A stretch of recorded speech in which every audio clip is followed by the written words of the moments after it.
Okay, let me just, sorry, I just need to do one little other thing, technical wise, and we'll be in business. Nope. There you go. So I hope I'm going to be, yeah. Can you all see me? Okay. Yeah, and hear me okay? Yeah, it's interesting because I don't seem to be coming up on my screen, but I have got speaker on, so I'm not sure why that is. Anyway, it's kind of nice not seeing myself, so I'll just carry on. There I am. So, yes, welcome everyone, as Mikey said, and particularly grateful for you to coming on this lovely sunny Saturday.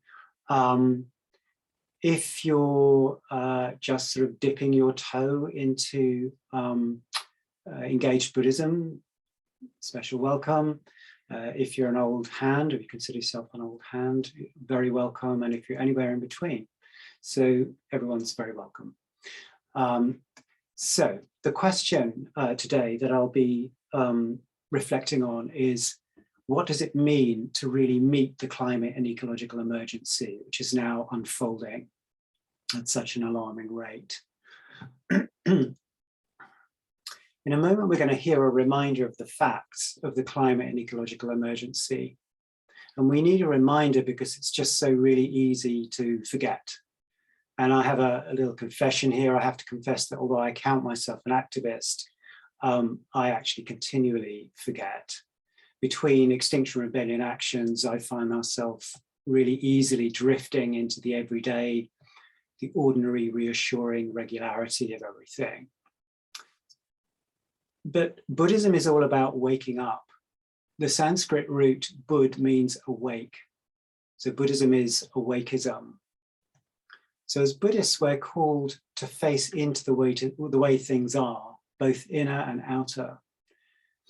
But this is a really serious, major ask with the kind of multiple existential crises we're now facing. Cataclysmic species loss, climate instability, and the embedded injustice and inequality of all this. And of course, most recently, just in the last few days, the appalling violence of the war unfolding in the Ukraine. So how can Buddhism help us to meet this crisis? How can it support us in our activism if this is the path we choose? And what does it have to say about the cause of the crisis? I'll be illustrating the path that Extinction Rebellion Buddhists have taken. I'll be speaking mainly from a Buddhist perspective because this is what I know, but I also just want to bow to the deep wisdom of other traditions, traditions often marginalized and colonized by our mainstream industrial culture, who hold a deep connection with the earth and a wisdom and skill in living on it. They might use a different language, but all point to the same reality, which is the reality of our deep interbeing with the earth. So before I go further, and because we need to look directly into the face of the truth, I'm going to ask Sarah to read a summary of the science. Thanks, Sarah. The amount of carbon dioxide in the Earth's atmosphere is approaching a level not seen for at least 800,000 years. According to Climate Action Tracker, current policies presently in place around the world are projected to result in a global average of increase of about 2.7 degrees C warming above pre-industrial levels. 2021 will be remembered for record-shattering temperatures in Canada, deadly flooding in Asia and Europe, and droughts in parts of Africa and South America. It was the 5th hottest year on record, despite the cooling events of a La Niña event. All but one of the hottest years on record have occurred in the last 20 years. We're in the midst of the 6th mass extinction event on Earth. We've already lost 75% of all insect species, 70% of all wildlife, half of our tropical forests, sometimes called the lungs of the earth. The Amazon rainforest has become the net emitter of carbon dioxide rather than one of the Earth's biggest carbon sinks. The Earth's oceans are acidifying, heating up and rising, causing mass die-offs of coral reefs, which are the breeding ground for many species of fish and feed a large proportion of the human population. Half of the Great Barrier Reef has been bleached to death since 2016. Poorer communities and countries around the world, often people of colour and Indigenous people, are on the front line of these impacts and most vulnerable to them, although they've done the least to contribute to the problem. 21 million people were forced to move due to climate instability last year. James Hansen, former director of NASA, has said the Earth's warming has, quote, brought us to the precipice of a great tipping point. If we go over the edge, it will be a transition to a different planet, an environment far outside the range that has been experienced by humanity. There will be no return within the lifetime of any generation that can be imagined, and it will exterminate a large fraction of species on the planet. To avoid this, we need to reduce carbon dioxide emissions by 45% in the next 8 years. According to the Intergovernmental Panel on Climate Change, this would require rapid, far-reaching and unprecedented changes in all aspects of society. The UN Secretary General, Antonio Guterres, has said we are at a code red for humanity. Thank you, Sarah. So as you were hearing that, you may have noticed some emotional upwellings, or some state change in the way you're feeling. And I think this is evidence that as we notice, as we face into the facts of the climate crisis, we meet ourselves. And we meet, to use my teacher Martin Aylward's translation of the three poisons, our desires, our defenses, our distractions. We encounter, in other words, our very human reflex to avoid pain and seek out pleasure, to make it all go away. And there are so many ways in which our culture supports this avoidance and denial. And I'm sure we all have our favorites, whether it's shopping, particular online obsession, chocolate, or just good old Netflix. Defenses like denial generally don't serve us in the long run, but in relation to the climate and ecological emergency, denial is pretty much a terminal disease. And this is surely a tragedy given our capacity as a species for brilliance, for endurance and courage, for creativity, wisdom and love. That's evident in so many fields and in so many cultures. And it's been particularly obvious, I think, in the pandemic, which has produced countless acts of resilience, kindness, and of care. So what does Buddhism have to offer us at this pivotal time in our history on this planet, apart from asking us not to turn away? You may know that there's a rich literature from numerous Buddhist writers. For me, Joanna Macy, David Loy, and Zen Master Thich Nhat Hanh have been particular influences. Thich Nhat Hanh, a remarkable being who died only a few weeks ago now, was the originator of engaged Buddhism. Although, as you probably know, there are many ways in which the Buddha himself was very engaged in the social issues of his time. Thich Nhat Hanh practiced engaged Buddhism in the 1960s in the Vietnam War. And in speaking about the beginnings of engaged Buddhism at that time, he said this, which I'm going to ask Mikey to read. Thanks, Mikey. When I was in Vietnam, so many of our villages were being bombed. Along with my monastic brothers and sisters, I had to decide what to do. Should we continue to practice in our monasteries, or should we leave the meditation halls in order to help the people who are suffering under the bombs? After careful reflection, we decided to do both, to go out and help people, and to do so in mindfulness. We called this engaged Buddhism. Mindfulness must be engaged. Once there is seeing, there must be acting. We must be aware of the real problems of the world. Then, with mindfulness, we will know what to do and what not to do to be of help. Thank you, Mikey. So there's a strong Buddhist tradition of engagement. We can find Buddhists in hospice work, prisons, forest protection, and in war zones.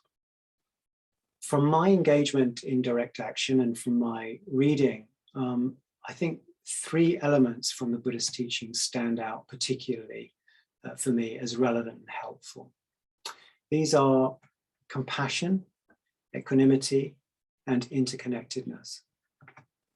Those of you familiar with the Buddhist teachings will know that two of these elements, compassion and equanimity, are from the Brahma Viharas, the so-called divine abodes, also called the four flavors of love. The other element, interconnection, also called dependent co-arising, is a wisdom teaching which tells us that we're not separate atoms knocking around in an empty universe. It tells us that we're intimately connected with the animate and inanimate universe. I want to add that in foregrounding these elements, we inevitably connect with other teachings, for example, with the other Brahma Viharas of joy and kindness, and with the teachings on emptiness. So I'm going to start with compassion. Zen teacher Roshi Joan Halifax makes a helpful distinction, I think, between empathy and compassion. Empathy, in her view, is a natural internal resonance, a quivering of the heart. So we might see a homeless person on the street on a cold night and we feel their pain and their loneliness. Whereas empathy is resonance, compassion is the impulse to reach out, to do what we can to alleviate the suffering of this person. And Thich Nhat Hanh has said that compassion is a verb, an act which arises from the pain that we feel for the world. Whereas empathy alone can lead to burnout, in compassionate action, we find a way to channel our pain, to find our resourcefulness, our direction and our power, and maybe to meet joy in the act of giving and being received. Compassion is a balm to our hearts, as it is a gift to the world. As always, poets find better ways to convey the heart's truth. And here's a poem from that extraordinary nature poet, Mary Oliver, expressing both empathy and compassion. I'm going to ask Sarah to read this. Thank you, Sarah. Lead. Here is a story to break your heart. Are you willing? This winter, the loons came to our harbour and died, one by one, of nothing we could see. A friend told me of one on the shore that lifted its head and opened the elegant beak and cried out in the long, sweet savouring of its life, which, if you've heard it, you know is a sacred thing, and for which, if you have not heard it, you'd better hurry to where they still sing. And believe me, tell no one just where that is. The next morning, this loon, speckled and iridescent, and with a plan to fly home to some hidden lake, was dead on the shore. I tell you this to break your heart, by which I mean only that it break open and never close again to the rest of the world. Thank you, Sarah. Beautiful. You might have heard the advice that action is an antidote to despair. And this is true from my experience. An action that arises from compassion, arising from our love for the world, is both kind and well-resourced. And what's particularly helpful in Buddhism is that it offers us ways to practice, to cultivate this compassion.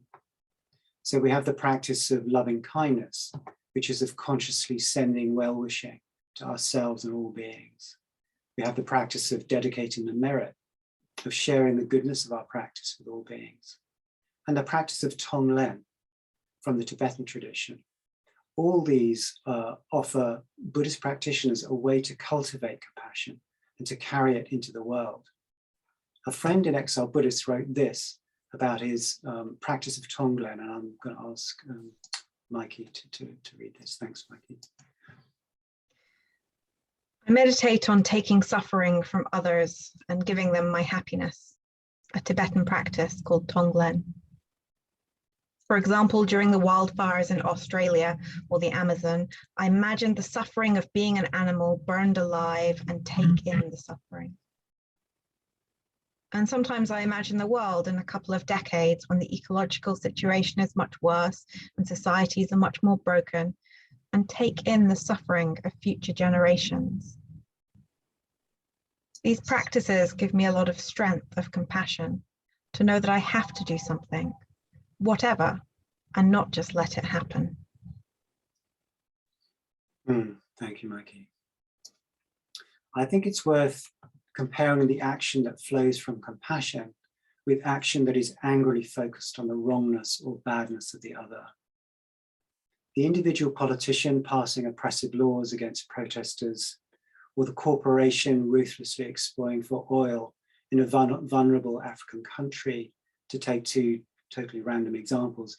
This anger at the other is a route to burnout for many activists. It's also not a very nice place to live, and I know that from my own personal experience.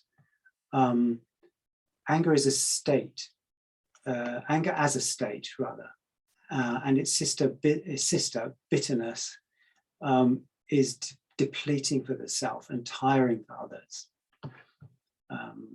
I unfortunately don't have time for this, but I could tell you some stories from my period at Friends of the Earth when I went through, I think, this immersion really in bitterness and anger. It's very important that we include ourselves in the circle of compassion. This means taking care of ourselves as we would do for any dear one close to us. In Extinction Rebellion, this is part of a regenerative culture. And it was partly this valuing of compassion that attracted me to join this movement. Just a quick look at the neuroscience here. Roshi Joan Halifax cites research that shows that compassion-based meditation does a lot of good stuff for us. It increases physical and mental resilience, it increases empathic resonance, and it enhances the capacity to recover from empathic resonance overload. I mean, for me, this alone makes a strong case that Buddhist practice has something invaluable to offer us at this time of crisis, and as we engage in the heat of street actions. So I'd like to move on to interdependence now. Interdependence or dependent origination is one of our fundamental Buddhist wisdom teachings on the nature of reality. Buddhist teachings tell us that we live in a world not made up of a collection of isolated objects, but a network of mutually influencing processes which are fundamentally interconnected and interdependent. Nothing exists in and of itself. Each existence is conditioned by causes outside itself. As Alan Watts, English philosopher and Zen practitioner, said, we do not come into this world, we come out of it. Every individual is an expression of the whole realm of nature, a unique action of the total universe. There are countless examples of this interconnectivity and reciprocity, from the ways an individual tree in a forest communicates through underground mycelial fungal networks, to the way ecosystems function as a network of interacting plants and animal species. And here's a little fun fact from quantum physics that I found. Someone called Henry Stapp, who I Googled, is a physicist specializing in quantum mechanics. I'm going to say he must be a Buddhist, or ought to be, when he writes, an elementary particle is not independently existing entity. It is, in essence, a set of relationships that reach outward to other things. And crucially, this core teaching of interdependence is something that our culture has forgotten, to its immense cost and with disastrous costs. to life on Earth. We could say it's the center of the whole problem. Our illusion of separation, referred to by Einstein as an optical delusion of consciousness, has allowed us to ruthlessly exploit our Earth and imagine there'll be no consequences, because what we see as separate from us, we have no compassion for. The illusion of separation is the fuel for anthropomorphism, or what's called human exceptionalism. It oils the wheels of colonization of other cultures who we see as inferior to our own. And we've developed an economic system which reflects this delusional state, this delusional idea of infinite exploration and infinite growth on a finite planet. I would submit that compassion is an antidote to this destructiveness. It is the heart quality that opens us into the lived experience of interdependence. It is the cure for our delusion of separation and disconnection. In this state of empathic connection, we are constitutionally unable to do harm to the biosphere or other cultures any more than we might set out to hurt our nearest and dearest.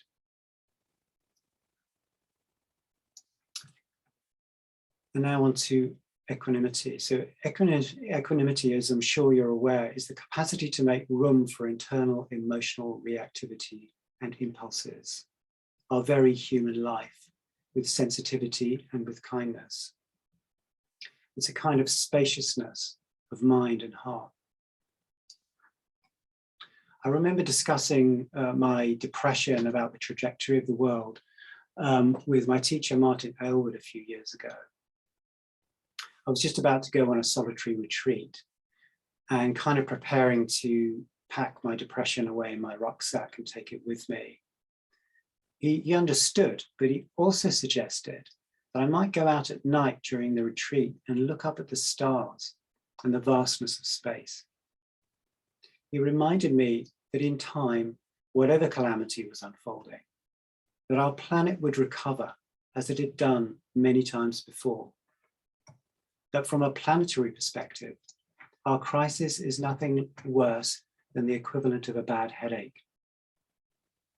This reminder helped to put things into perspective for me. It hasn't dimmed my need to act, but it has perhaps made it less tight and urgent.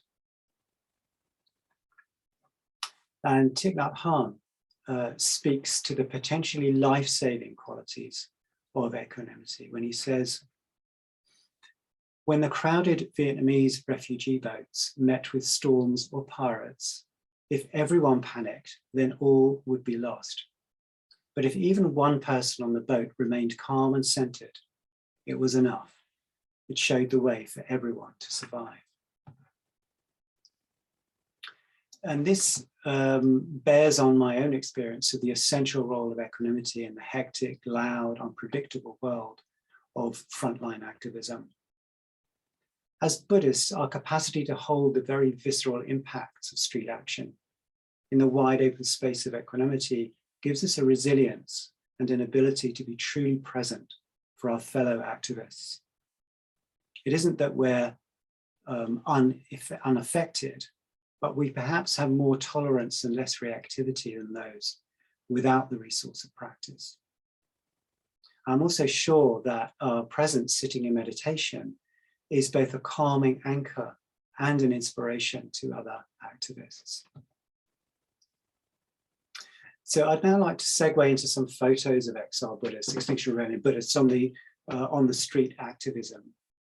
And I'm going to show these photos just one after another with no commentary. And I just invite you to allow whatever arises as I do so, because I'm now going to seamlessly segue into sharing my screen. Yeah.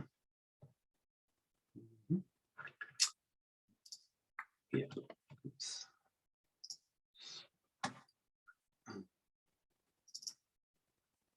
Oops, sorry.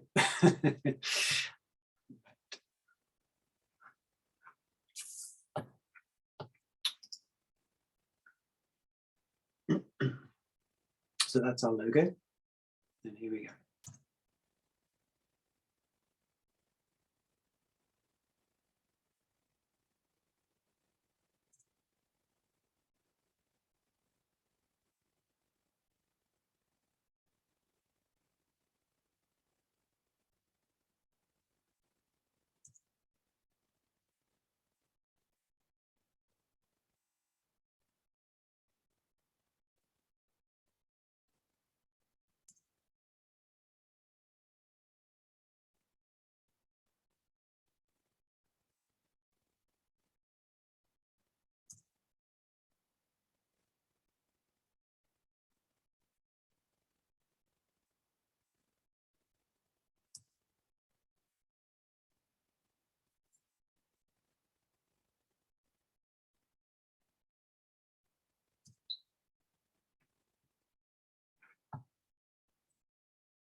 have lost the capacity to scroll.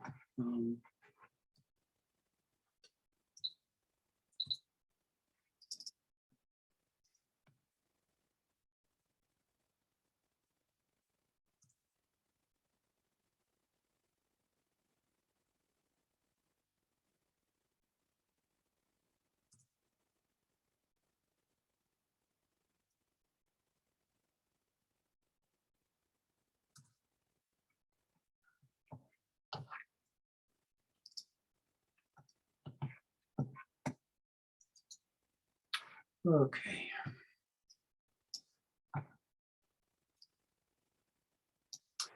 So for me, sitting on the streets in meditation is an embodiment of equanimity and of compassion in action. I've always struggled to describe this, and maybe it isn't necessary, as the photos may speak to you in ways that I can't, the words can't. But I feel compelled to try, so I'm going to beg your indulgence and do what I can. And in so doing, I hope to knit together the individual threads of compassion, equanimity, and interdependence into something of a coherent garment. So it seems to me that there's a particular architecture to us sitting in public in this way. It's a determined act of peace. There's solidity, rootedness, depth, and poise in our stillness, highlighted by the movement and noise in which we sit. To borrow from Zen teacher Pamela Weiss, we invite the onlooker to pause in their busy horizontal trajectory and witness another possibility, one which occupies the vertical rather than the horizontal plane. This is a movement from doing, from getting things done, into the deeper plane of being. Compassion calls on us to slow down. We cannot practice compassion urgently, although we can practice it fiercely. In compassion and equanimity, we meet the world in stillness. We savor, and where necessary, we bow down.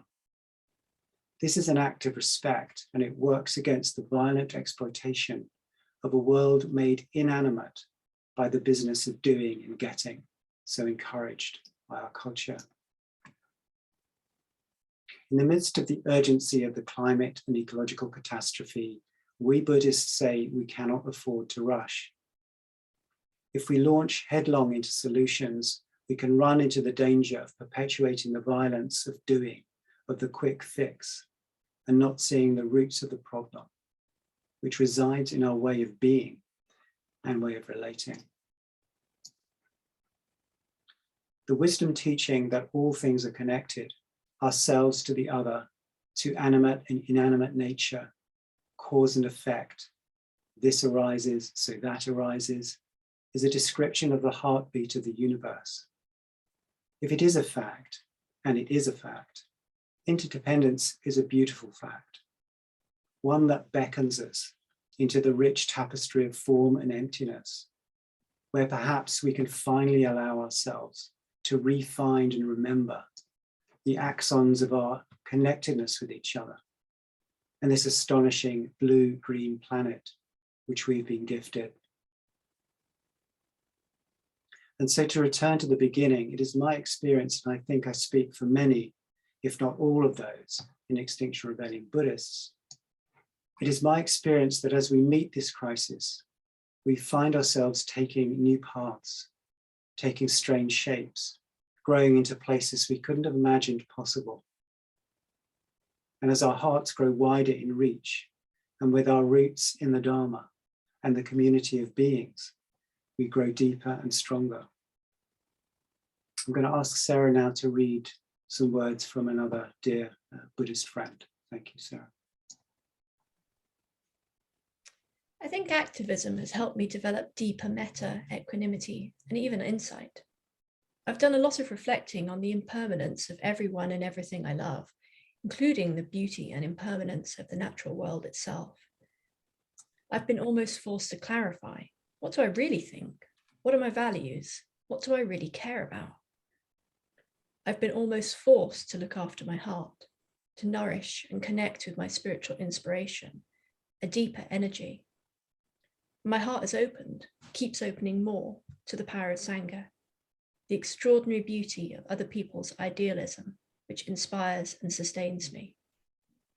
I feel free, richer, happier, and more authentically myself. I do actually feel like I've been touching the earth more, coming into closer relationship with reality, both internally and externally. Thank you, Sarah. So as we move into these new inner spaces, these new inner places, taking with us the beauty and the power of our faith tradition, taking our seats in meditation on the streets, on the tarmac, and in places of corporate and financial power. And in so doing, bringing green shoots into those airless places like an offering. We will finish with a poem from Ursula Le Guin, which speaks of adventure, of growth and strength in community in these strange times. And I'll ask Mikey to read that. Thank you, Mikey. This is called Initiation Song from the Finder's Lodge.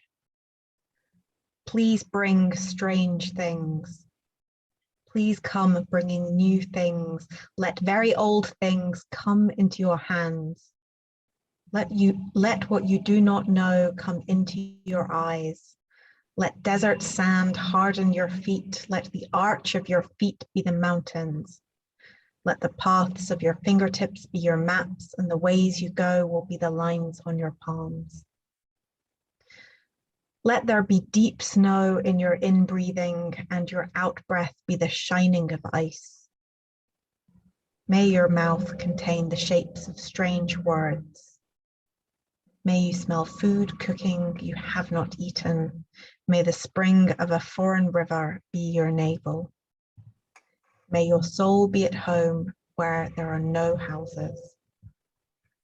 Walk carefully, well-loved one. Walk mindfully, well-loved one. Walk fearlessly, well-loved one.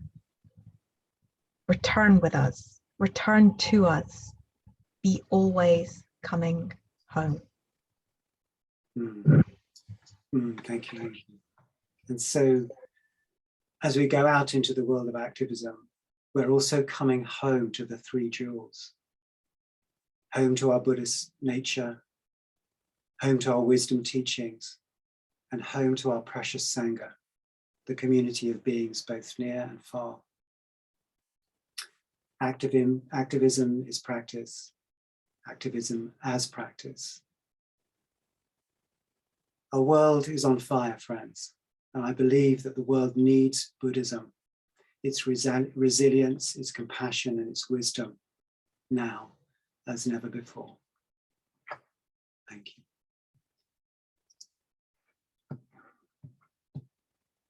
So I'm just going to stop.